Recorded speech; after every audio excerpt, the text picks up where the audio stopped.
existam testes, né, estatísticos que podemos, de uma forma muito mais precisa, verificar se a distribuição é simétrica ou não.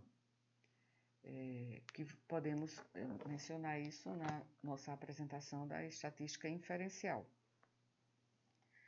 A mediana divide a sequência ordenada em dois grupos. Já vimos, né, que a mediana é aquele ponto central. Então, o valor da mediana é aquele que está no centro, e isso indica que 50% dos valores daquela distribuição são menores do que aquele valor, que é a mediana, e 50% são maiores do que aquele valor. Outras medidas separatrizes são os quartis, decis, percentis, né? Quartil, quando há uma divisão em 4 partes, decis em 10 partes, percentis em 100 partes. Né? Então, os quartis são os valores Q1, Q2 e Q3, né? São 3 partes dos intervalos dos valores que dividem a amostra. Claro, depois de ordenada, da mesma forma que fazemos para determinar a mediana, em 4 partes iguais, ou o mais iguais possível. Né? Então, Q2, que é o segundo quartil, coincide com a mediana. Então, aqui nós dividimos uma distribuição em 4 partes com a quantidade de valores iguais, igual. Então, aqui nós temos o primeiro quartil, 25% dos valores estão entre o valor mínimo e este número, que é o primeiro quartil. Ou podemos chamar de percentil 25, considerando uma escala, né, de 100, seria o percentil 25, o primeiro quartil. Aqui nós temos o centro da distribuição, que divide a distribuição em duas partes de quantidade de valores igual, né, que é a mediana, é o segundo quartil. O terceiro quartil, o segundo quartil, é o percentil 50. E o terceiro quartil, que é o percentil 75. O percentil 75, eu digo, quando um percentil 75 é, por exemplo,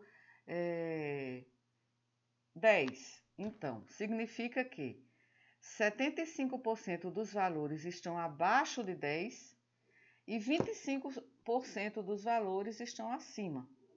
Da mesma forma para os demais. Se eu tenho o percentil 25, ou o primeiro quartil, é 10, então 25% dos valores estão abaixo e 75% dos valores estão acima daquele valor que exemplifiquei como 10. Uma forma de determinar uma variabilidade desses dados é o intervalo interquartil.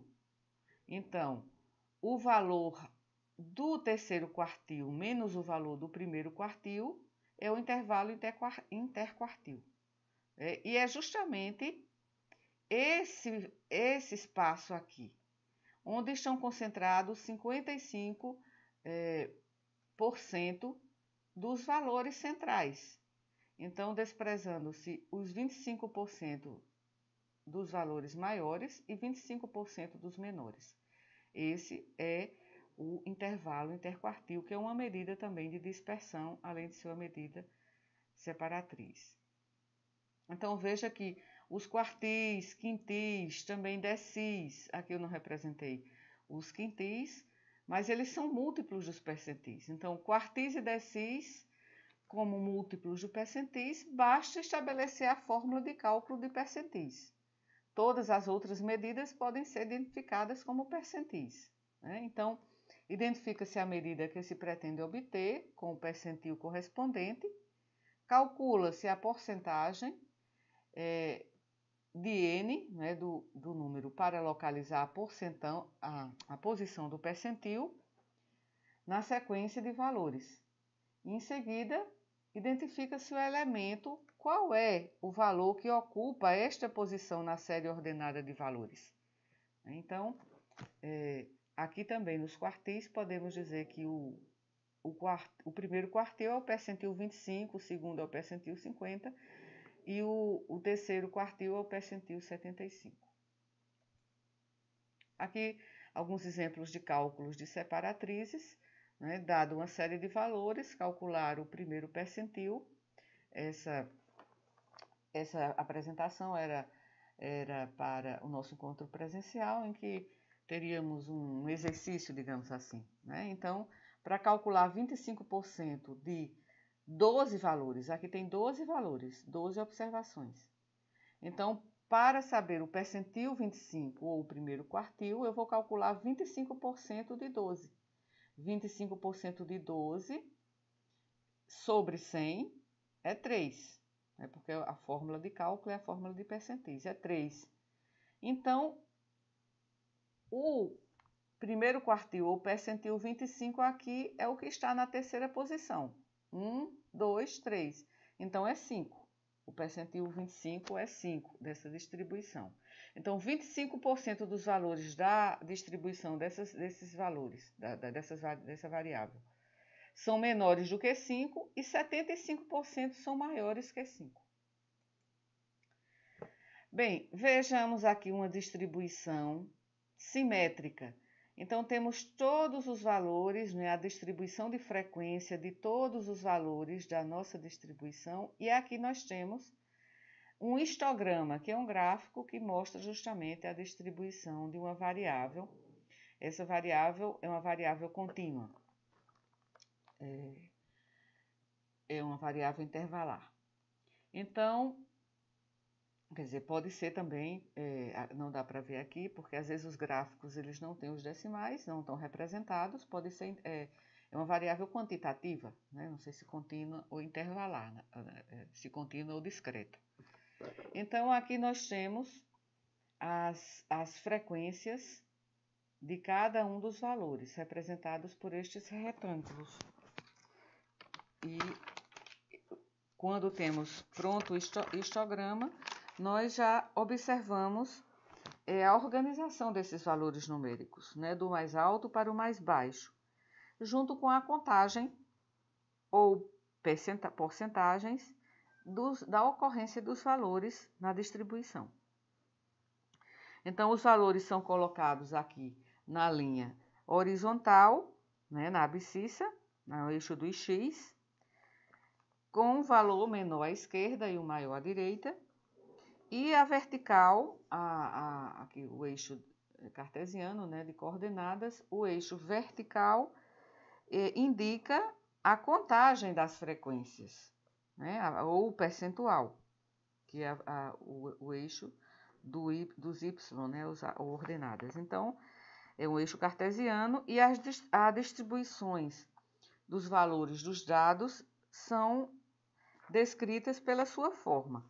Então, aqui vemos se colocarmos aqui uma linha, né, transformando esse histograma em um polígono de frequências, nós teríamos ligando o valor, o ponto central destes retângulos, ligando todos eles e formando uma linha, nós temos uma distribuição aqui nesse gráfico bem simétrica. Então, se a gente tem uma distribuição simétrica, digamos que aqui sejam uma amostra com 250 participantes. E estamos definindo aqui os dados de uma determinada variável desses participantes. A média aqui é 10, né? É o ponto de equilíbrio. A mediana é 10, a moda é 10. Então, com uma distribuição de frequências desses valores simétrica, média, mediana e moda são iguais. Mas aqui precisamos, além de definir essas medidas de tendência central, no caso aqui o mais indicado aqui para definir uma medida de posição, uma medida de tendência central seria a média, porque é uma variável quantitativa, intervalar, com um nível de com uma distribuição de frequências simétrica. Então, aqui a melhor seria a média. Então, além de definir nessa distribuição qual é, digamos, o seu estimador, a média, temos também que dizer qual é a dispersão dos demais valores que estão ali em torno da média. Então, para que tenhamos os descritores, os estimadores, né, desta distribuição de valores dessa variável de 250 participantes da pesquisa, de uma amostra 250, além da média, nós precisamos que venha conjuntamente com a média uma medida de variabilidade ou de dispersão, porque eu posso ter a média, mas posso não saber a variabilidade que há naqueles valores. Então, eu preciso da média como uma medida de tendência central e uma medida de variabilidade. Então, as medidas de dispersão ou variabilidade têm a finalidade de resumir a variabilidade de um conjunto de dados. Temos a medida de tendência central, média, por exemplo, e uma medida de tendência de variabilidade daqueles valores que vão mostrar a dispersão em torno dessa média. E no caso da média, a medida de variabilidade usada geralmente o desvio padrão. Então, o desvio padrão é o grau de dispersão dos valores em torno da média. Esse grau de dispersão em torno da média, ele é a medida de dispersão mais usada, e acompanha a média. Outras medidas de dispersão são a amplitude.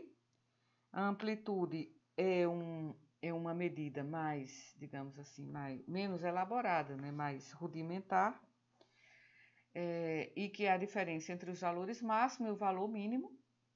Então, não é muito exata, não é muito precisa. O intervalo interquartil, que já foi apresentado, e o erro padrão. Agora, o erro padrão geralmente não usamos em pesquisa ou pesquisa clínica, ou pesquisa em que avaliamos apenas uma amostra, em que usamos mais o desvio padrão. O erro padrão é uma estimativa da magnitude dos erros da medição de várias amostras retiradas de uma população. Então, o erro padrão é usado mais em pesquisas em que se repetem os experimentos, como, por exemplo, em pesquisas pré-clínicas, estudos in vitro, em bancada de laboratório, estudos em que se realizam vários experimentos, retirando amostras de uma população. Então, o erro padrão é justamente para avaliar essa discrepância, essa variação entre várias amostras. Então, usamos muito mais o desvio padrão, que é a mais confiável, a de nível intervalar, e é a mais usada. Então, o desvio padrão é a raiz quadrada, da variância. A variância é também um nível de variabilidade ou de dispersão, mas ela não é usada na prática porque ela é uma, digamos assim, ela como dizer, o valor dela é dado em raiz quadrada, Ela é uma média quadrática, essa é a palavra que eu estava procurando, média quadrática. Então, por isso que a variância é importante e tem um teste estatístico, inclusive, que é análise de variância, que é muito potente, mas a variância aqui, como medida descritiva, é usada apenas para calcular o desvio padrão. Desvio padrão, embora a gente abrevie muito como DP, a notação científica do desvio padrão é essa, certo? S. E a de variância é S ao quadrado. Então, a variância é usada para calcular o desvio padrão. Então, a média da dispersão dos dados, em torno da média, é o desvio padrão. E leva em conta todos os valores da distribuição. Então, quanto maior a variabilidade em torno da média, maior o desvio padrão. E quanto maior a variabilidade, mais temos a ideia, temos a noção de que aquela distribuição não é simétrica, né? Ela não assume aquela forma de sino. Ela não é simétrica, ela tem valores que são bastante, digamos assim, extremos ou que não ficam, que ficam muito dispersos em torno da média. E quanto maior o desvio padrão, menos representativo é a média daquela distribuição de valores. Então, temos aqui a amplitude amostral, que é a diferença entre os valores máximo e mínimo de uma distribuição. Então, a amplitude amostral é a medida de dispersão que acompanha geralmente a mediana. E muitas vezes a amplitude nem é mostrada nos resultados, né? É mostrado o valor máximo. Então, determinada variável apresentou o valor máximo de tanto e valor mínimo de tanto. Mas se pode usar que teve uma distribuição em que a amplitude foi tal, né? Que é a diferença entre o valor máximo e o valor mínimo. Então, quando definimos a mediana, não faz sentido acompanhar a mediana, que é uma medida de tendência central, com o desvio padrão, porque o desvio padrão mede justamente a dispersão dos valores em torno da média. Então, o desvio padrão acompanha a média. Em relação à mediana, nós acompanha a mediana os valores máximo e mínimo, ou então a amplitude. A desvantagem da amplitude é porque ela leva em conta o valor mínimo e o máximo, né, ignorando o restante. Enquanto o desvio padrão considera todos os valores. Então, podemos também usar os valores máximo e mínimo acompanhando a mediana, ao invés da amplitude. Aqui a amplitude interquartílica, né? A amplitude interquartílica ou intervalo interquartil já foi apresentado, mas além de ser uma medida separatriz, ela é uma medida de dispersão. Na verdade, é a medida de variabilidade em relação, quando a gente fala em percentis, em quartis, então falamos em intervalo interquartil. Então, já foi mostrado como calcular, né? É a diferença entre o primeiro quartil e o terceiro quartil, ou seja, entre o percentil 75 e o percentil 25. São aqueles 50% dos valores que estão centrais na distribuição. Bem, então esses cálculos, eles são feitos de maneira, digamos assim, muito mais fácil, através de softwares estatísticos. Por isso, usamos os softwares estatísticos. Existem vários softwares. Então, o trabalho, né, de fazer análise através dos softwares estatísticos é a construção do banco de dados. Nós criamos as variáveis e, ao criar as variáveis, determinamos o nível de mensuração das variáveis para o próprio software saber que tipo de teste pode usar em relação a determinadas variáveis, dependendo do nível de mensuração. Temos que definir o nível de mensuração quando criamos o banco de dados.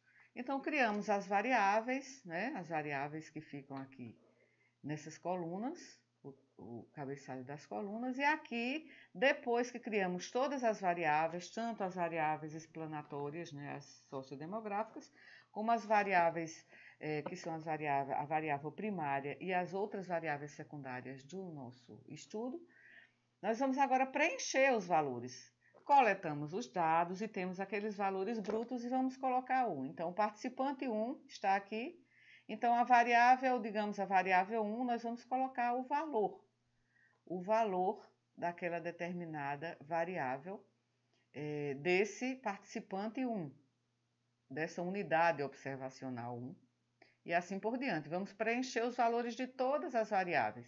Esse é o trabalho do software estatístico, que vamos preencher a partir dos nossos registros, né? Fizemos o preenchimento do instrumento de coleta de dados e a partir daquela determinação,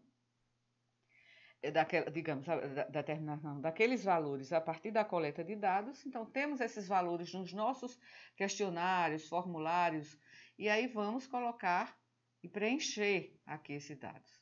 A partir daí, vamos apenas clicar nos comandos certos para obter os estimadores, né? A estatística descritiva em termos de frequências, valor mínimo, valor máximo, média, desvio padrão, mediana, né? Percentil 25, percentil 50, percentil 75, intervalo interquartil. Então, todas as amplitude,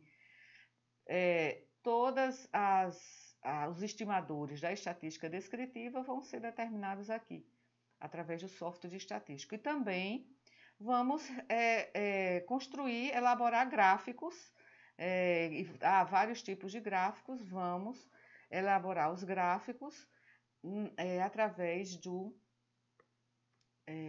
software também. E editar esses gráficos para que fiquem mais atrativos, nas cores que nós queremos, né? Vamos fazer essa edição. Fazemos também, que faz parte da estatística descritiva, a análise de correlação. Análise de correlação. As não paramétricas e as paramétricas que podemos, se for de interesse de vocês, apresentar depois a medida de correlação. Mas aqui é só para lembrar que análise de correlação bivariada ou parcial é uma análise simples ou parcial, é uma análise também descritiva, não é inferencial. Aqui eu coloquei o SPSS por quê? Porque o SPSS é o software ao qual eu, digamos assim, me acomodei, né, a usar.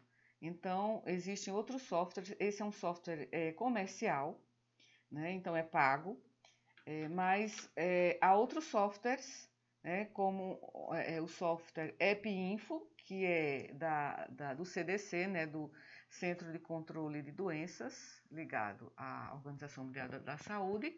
Tem o R, né, que é também um software muito usado, embora seja um pouco, a sua interface não é muito amigável, pelo menos no meu ponto de vista. Eu que já, digamos, tentei uma vez, achei um pouco difícil, fiquei na minha zona de conforto e não tentei, digamos, me familiarizar com o R. Né? E tem ainda outros, Stata, o Minitab, o Biostat, que esse aqui também é gratuito. Então, o SPSS que eu uso pelo fato de já ter me, digamos, familiarizado desde a época de mestrado com o SPSS, eu continuei usando até hoje, então com meus alunos eu uso o SPSS ainda. Né? Então podemos ver depois, quando formos fazer no laboratório de informática do CC, aqui da universidade, conseguirmos fazer uma reunião para exercitar e usar o SPSS, se a gente encontra, né, um genérico do SPSS que também tem, assim como tem do Office, também tem um gratuito, embora seja um pouco diferente do SPSS comercial. E agora a apresentação dos dados. A apresentação dos dados é feita em tabelas e gráficos. É uma representação tabular ou gráfica, né? Então, é uma forma não discursiva de apresentar as informações. Então, é muito mais fácil de assimilar os dados de forma numérica, né? Numérica, mas já convertidas em informações, né? Através daqueles estimadores. Medidas de genese central, frequências, né? Medidas de variabilidade ou de forma gráfica. Então, é muito mais fácil assimilar através dessas representações. Então, é a forma de representar os dados de modo ordenado, simples e de fácil interpretação. Principalmente o gráfico, né, em que, ao visualizar, já percebemos tendências, já temos uma informação muito mais instantânea. Né, e fornece o máximo de informação em um mínimo espaço e também em menor tempo.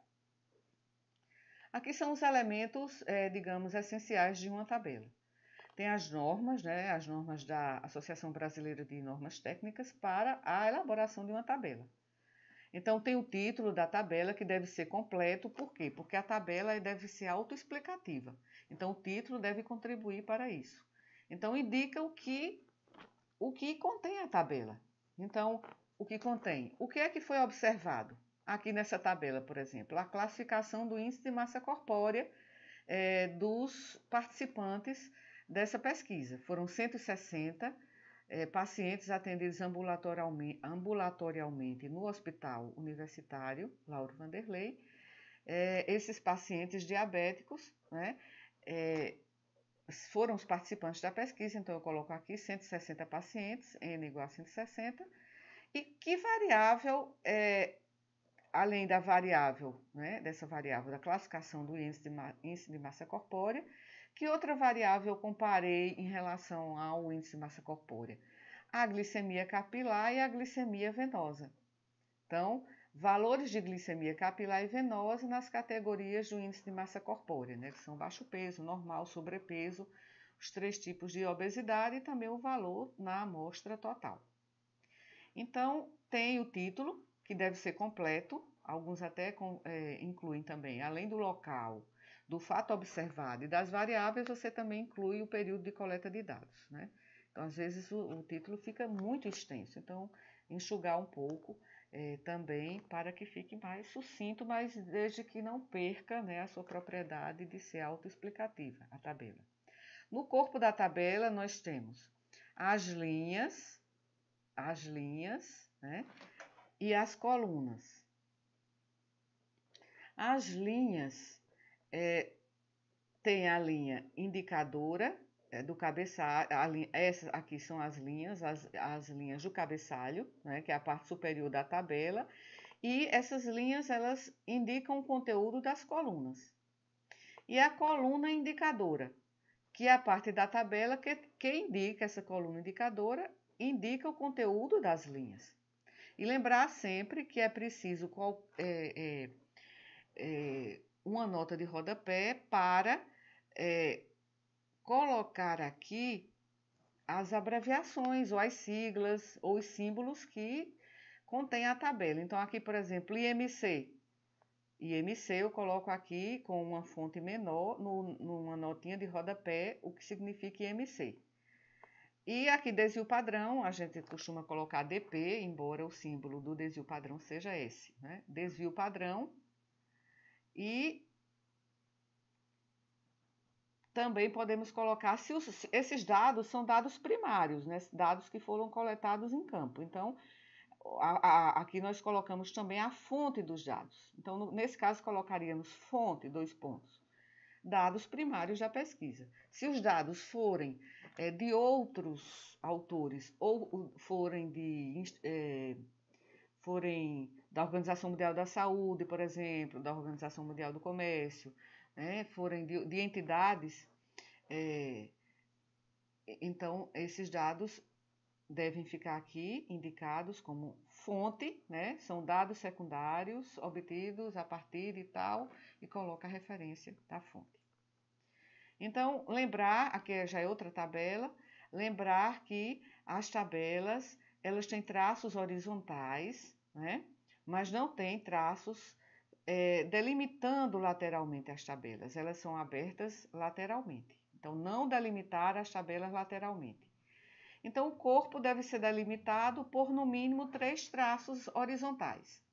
O traço aqui superior do cabeçalho, o inferior, dividindo o cabeçalho do corpo da tabela, e este traço aqui inferior, para delimitar inferiormente a tabela.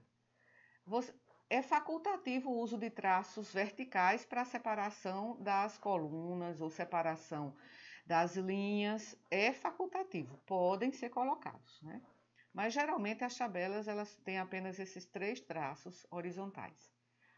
E não deve, isso é importante, não deve conter uma quantidade excessiva de dados. Se há uma quantidade excessiva de dados, tornando aquela tabela assim muito densa, muito poluída, e é difícil até de você apresentar, e de fazer a interpretação daqueles dados, então divide a tabela em 2 ou 3, ou então coloca os dados em um gráfico, mas não colocar um excesso de dados em uma mesma tabela. Aqui está a nota de rodapé, né, das siglas e das abreviaturas colocadas, né, PAS, PAD e assim por diante. E aqui o título da tabela. Vamos para os gráficos. Bem, os gráficos permitem uma visualização rápida do fenômeno. Deve conter, claro, apenas o essencial.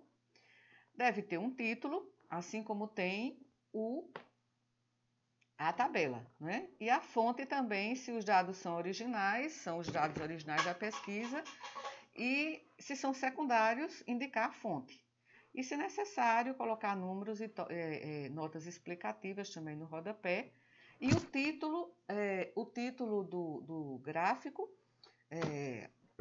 fica acima do gráfico, assim como a tabela. Antes, as normas da ABNT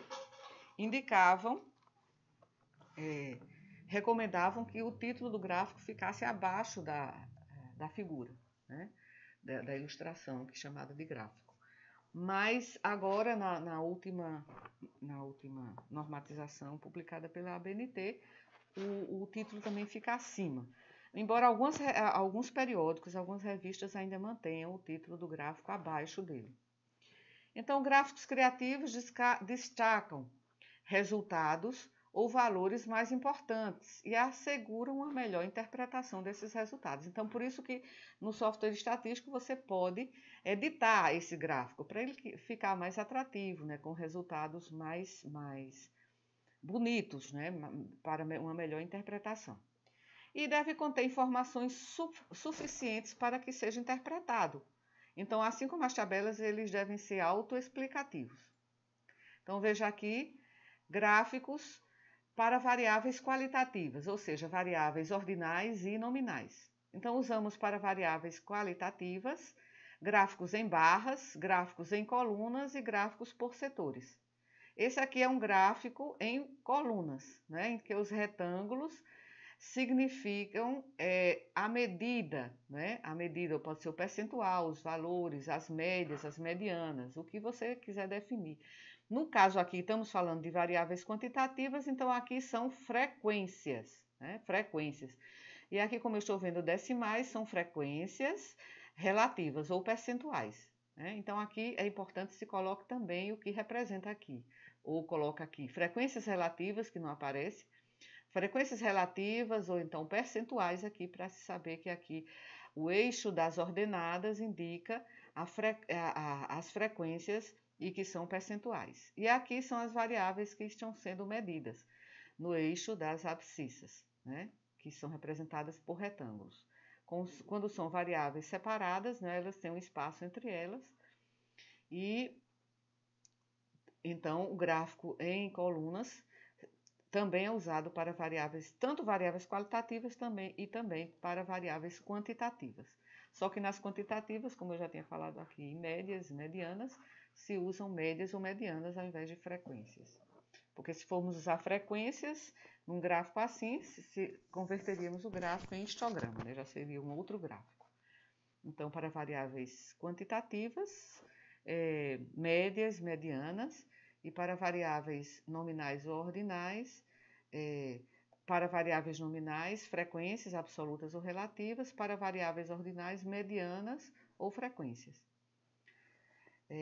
Ou moda também, ainda, se preferirem. Aqui é um gráfico por setores, chamado também de pizza, né? Então, aqui é para variáveis nominais. É um gráfico mais rudimentar, mais primário, né? Mas muitas vezes, numa apresentação oral, né, visualmente, eles são bastante ilustrativos.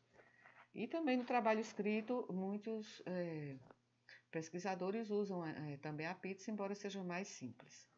O gráfico em barras é a mesma representação do gráfico em colunas, só que são horizontais ao invés de verticais.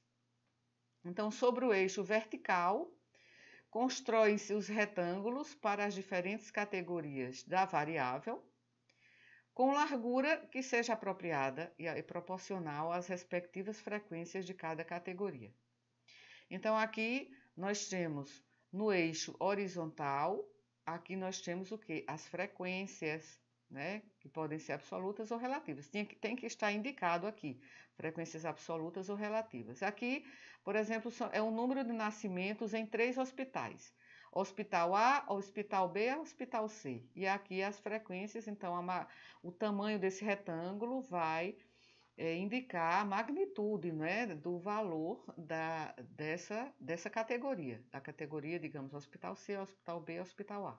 E aqui nós temos a linha de grade que está indicando numericamente, né, qual é o valor daquela variável. Tá? Então, o gráfico em colunas aqui, já expliquei já antecipadamente no slide anterior, que geralmente quando temos variáveis que fazem parte de um estudo explicativo e que temos variável independente e dependente, lembrar que a variável independente fica no eixo das abscissas, certo? Aqui no eixo cartesiano, das coordenadas, a variável independente fica aqui, no eixo das abscissas. E a variável dependente fica no eixo das ordenadas. Então, quando vamos explicar o gráfico, explicamos que determinada variável, né, essa daqui, que é a variável dependente, né, em função de x, de x, que é a variável independente. E vai explicar o resultado que foi obtido. Então, a escala cresce da esquerda para a direita, nas abscissas, né?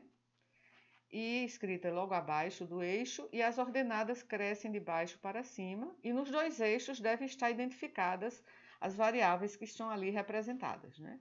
Aqui não estão representadas, mas tem que ter a identificação aqui. O que é que representa esse eixo e o que representa esse eixo.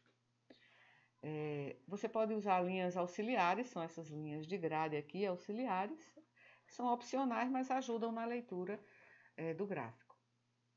Veja aqui ainda variáveis qualitativas e construção de gráficos em barras e em colunas para variáveis qualitativas. Aqui, por exemplo, a frequência relativa, veja que aqui estão determinados os eixos designados.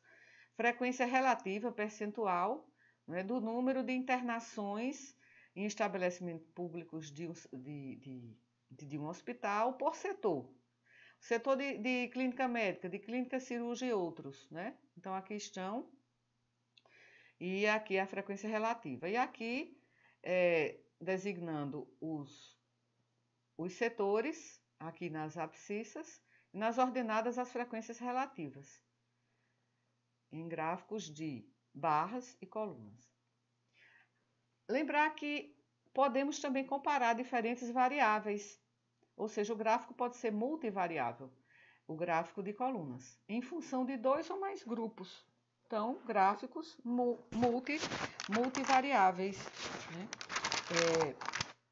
Nós temos aqui, por exemplo, um estudo realizado por alunas nossas, em que elas compararam medianas de 5 dimensões de uma escala de apoio social. Aplicaram a escala aos pacientes diabéticos ambulatoriais do Hospital Universitário, no período de agosto de 2017 a junho de 2018, foram 160 pacientes, e desses pacientes, elas verificaram, aplicaram uma escala, a escala MOS, né, que é uma escala de apoio social, que tem dimensões, tem domínios, domínio material, afetivo, emocional, informação e de interação social positiva. E compararam entre os subgrupos de sexo masculino e feminino, e aqui colocaram as medianas dessas dimensões por sexo, né, as medianas das dimensões, e medianas porque se trata de uma escala, então o nível de mensuração é ordinal ou então quantitativo discreto, então se usam medianas, de preferência as médias, e aqui estão, né, aí podemos comparar as dimensões em relação da escala em relação ao sexo. E o gráfico a pizza, né, o gráfico por setores circulares, né, muito comum para variáveis nominais, sexo masculino, sexo feminino aqui representados em cores diferentes. E aqui você pode colocar os percentuais, né, das categorias. Também usamos gráfico de colunas para variáveis quantitativas. Então aqui vejam, por exemplo, a frequência de pacientes por tempo de cicatrização em dias, né, de feridas. Então, aqui colocamos a frequência absoluta, né, a frequência absoluta, e as colunas representando, aqui está em 3D, né, você pode fazer, editar a coluna como queira, né, depois que você pede a realização do gráfico, o software mostra o gráfico, mas aí você vai torná-lo mais bonito, né, e aí você pode editar. Pode colocar 3D, com outras cores, com linhas de grade ou não. Né? Então, aqui está feita essa representação. Né? O tempo de cicatrização, aqui é uma variável quantitativa discreta. Pelo menos é o que se supõe. Pode ser discreta ou contínua, né? Depende se tiver números, tiver decimais entre os números absolutos. Então, vejam aqui. Os gráficos mostrando a comparação dessas duas variáveis. Veja aqui um histograma mostrando a distribuição de frequências dos valores dos níveis plasmáticos de colesterol. E aqui é a frequência. Então, como dissemos antes, um gráfico de colunas pode ser para variáveis quantitativas indicando frequência. Nesse caso, seria um outro gráfico, seria um histograma, e nesse histograma você observa a distribuição de frequências e também observa a estrutura, a forma, né, da distribuição daquelas frequências na amostra, né, que avaliamos de uma determinada população. Então, veja que aqui o polígono de frequência se mostra com um gráfico, né, em formato de sino, ou seja, a curva gaussiana, mostrando que a distribuição de frequências de valores do colesterol naquela amostra tem uma distribuição aproximadamente simétrica, e aí podemos usar a média, desvio padrão e os testes estatísticos, também podemos usar testes estatísticos chamados de paramétricos, que aqui não é o assunto desse momento. E essa é uma representação gráfica também bastante interessante, porque ela corresponde à distribuição das medidas separatrizes. Então, se você usou medidas separatrizes, então você tem o diagrama de caixas ou box plot, que agrupa os dados através daqueles, aqui está quartis, né? Quartis, através dos quartis. Então, aqui você tem uma tabela em que tem, por exemplo, vários grupos. Por exemplo, é um estudo sobre diabetes gestacional comparando 3 grupos de gestantes. Gestantes normais, enquanto a glicemia, né? Gestantes normais, com tolerância diminuída à glicose e diabética. São 3 subgrupos na amostra. Em relação a esse exame, a hemoglobina glicosilada. Então, nós temos aqui não diabéticas, os valores, com tolerância diminuída à glicose, os valores, e diabéticas, os valores. E aqui temos os estimadores, certo? Os estimadores, a média, e aqui as estimativas, que são os valores da média. Então, aqui temos as médias nos subgrupos e no total. Aqui temos o desvio padrão e a variância, mas a variância que geralmente a gente não coloca nos relatórios de pesquisa, né? Porque já é usada a variância para calcular o desvio padrão. E o tamanho da amostra. Então, o tamanho da amostra é 30, com 10 participantes em cada subgrupo. Então, aqui está o diagrama de caixas. Aqui, no eixo das ordenadas, está o exame, né, que é a hemoglobina glicosilada, que foi dosada das participantes.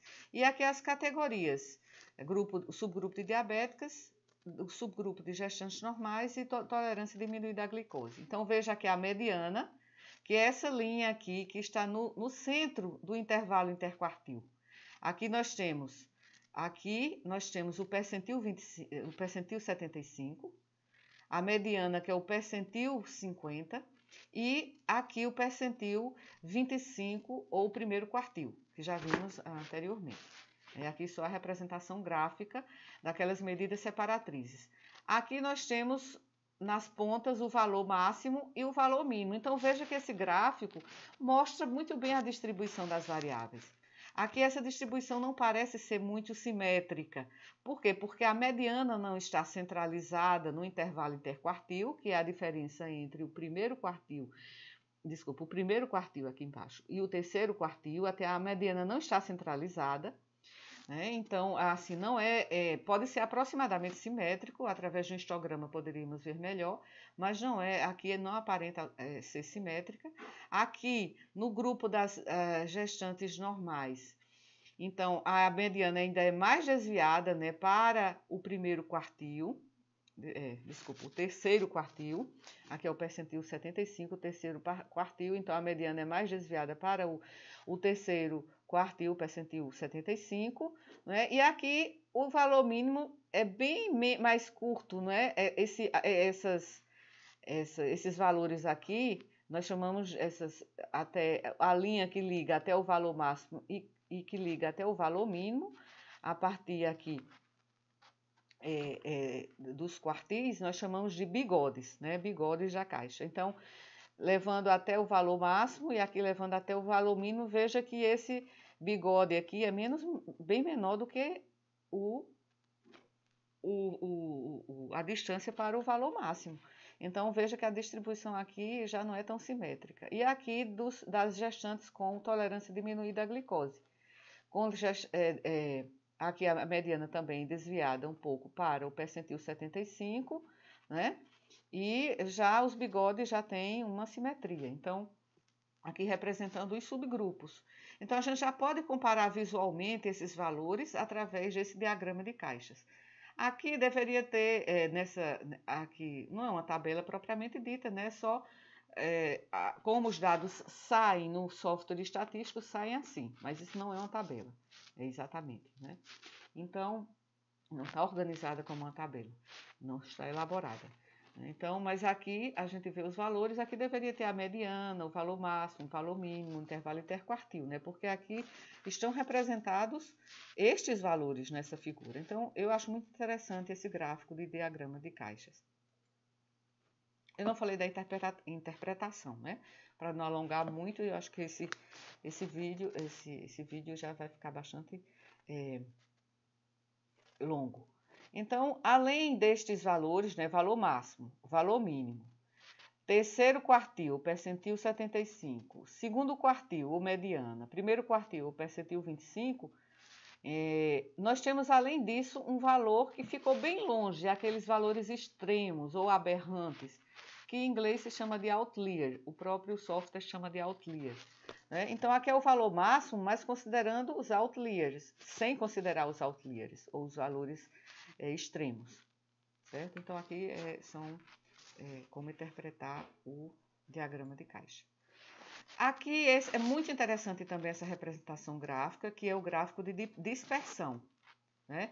Quando em uma mesma amostra nós correlacionamos, nós fazemos uma análise de correlação entre uma variável e outra.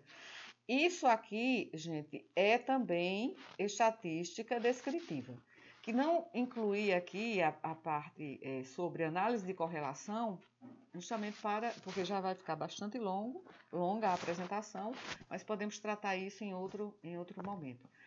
Então, o diagrama de dispersão mostra justamente esses pontos aqui. Quanto mais eles estiverem correlacionados, mais próximos eles estão entre si, né? Aqui estão representados os pontos relacionados. Por exemplo, a variável que está aqui nas ordenadas e a variável que está aqui nas abscissas. Por exemplo, a correlação entre a idade das esposas em relação à idade dos maridos em uma determinada amostra. Então, estão bem correlacionados. Então, quanto maior a idade das esposas, maior a idade dos maridos nessa amostra. E aqui se coloca a reta para ver se graficamente, se essa relação, essa correlação, ela é positiva, ou seja, quando aumenta uma variável, a outra também aumenta. Se elas covariam juntos. Ou ao contrário, se fosse o contrário, essa distribuição, elas estariam nesse sentido aqui, que eu estou colocando nos cursores. Se houvesse uma associação, mas fosse negativa, ou seja, quanto maior a idade das esposas, menor a idade dos maridos, ou vice-versa, ela estaria sendo distribuída nesse sentido aqui, certo? Mas também os pontinhos muito juntos, bem juntos, se houvesse uma correlação estatisticamente significativa. Aqui nós temos já uma correlação entre peso e altura da amostra. Então, veja que os pontos estão bem juntos e aqui a reta, chamada reta de regressão, essa reta ela mostra que há uma correlação positiva entre as duas variáveis correlacionadas. Então, é um diagrama de dispersão também muito interessante como representação gráfica. Tem os gráficos de linha, né, que são muito interessantes para quando queremos comparar valores, né, os dados de variáveis ao longo do tempo, né, em diferentes, pode ser também em momentos como anos, pode ser meses, semanas, dias, né, quando queremos mostrar a variação da variável em relação ao tempo, né. Então, aqui é um panorama da violência contra as mulheres no Brasil, né, um dado do Senado Federal, do Observatório da Mulher contra a Violência 2016. Então, comparando os anos de 2016, 2014 e 2015. Então, aqui, considerando também, com diferentes cores, diferentes etnias, né? As diferentes etnias. Então, um gráfico de linhas que muito interessante para dados temporais, que são mostrados, né, ao longo do tempo e que foram colhidos de forma longitudinal em vários momentos. E tem outros gráficos, certo? Tem esse gráfico de área, tem esse gráfico aqui de pontos, tem aqui taxas, chamada taxas de sobrevivência, tem a variação, gráficos de colunas também que mostram quando a variação é negativa. Tem esse outro gráfico também aqui, me desculpem, eu não estou lembrada do nome agora, mas é um outro gráfico também muito interessante, mas que, assim, pelo menos assim, na minha prática, não uso com frequência, né? Então, há vários outros gráficos que podem ser usados, né? Então, quando usar gráficos e usar tabelas para terminar essa apresentação, finalmente. Tabelas são convenientes quando há necessidade ou relevância em explicitar precisamente os valores. Então, tabelas são interessantes para esses casos. Quando desejamos que os parâmetros, na verdade aqui não é parâmetros, eu não corrigi, quando os estimadores ou as estatísticas, porque parâmetros se refere à população, aí nós analisamos a amostra. Então, quando os estimadores apresentados, a gente quer que eles sejam conhecidos, né, por quem está lendo a tabela.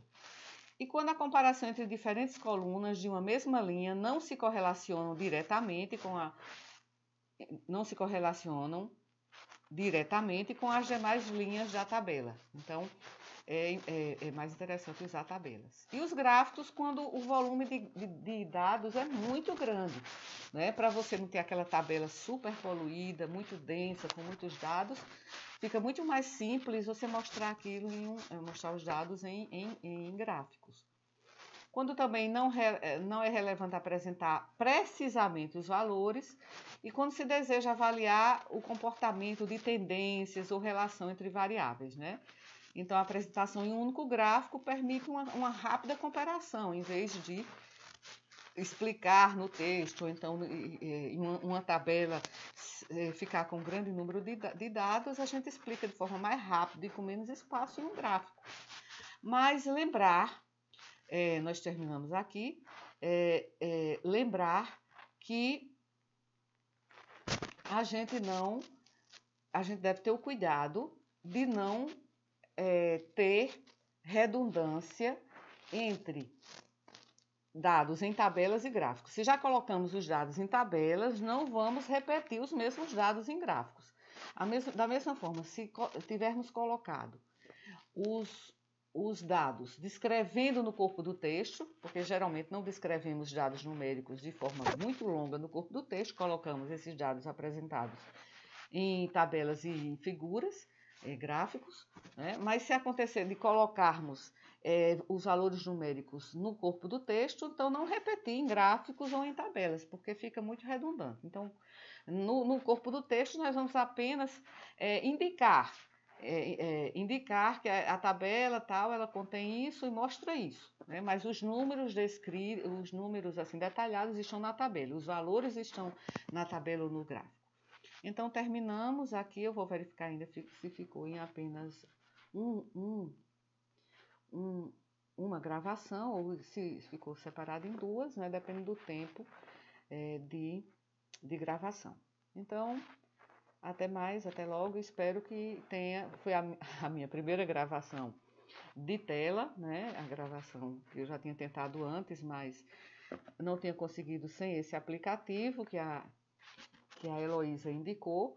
E não tinha conseguido porque ao tentar enviar, o áudio não ficou,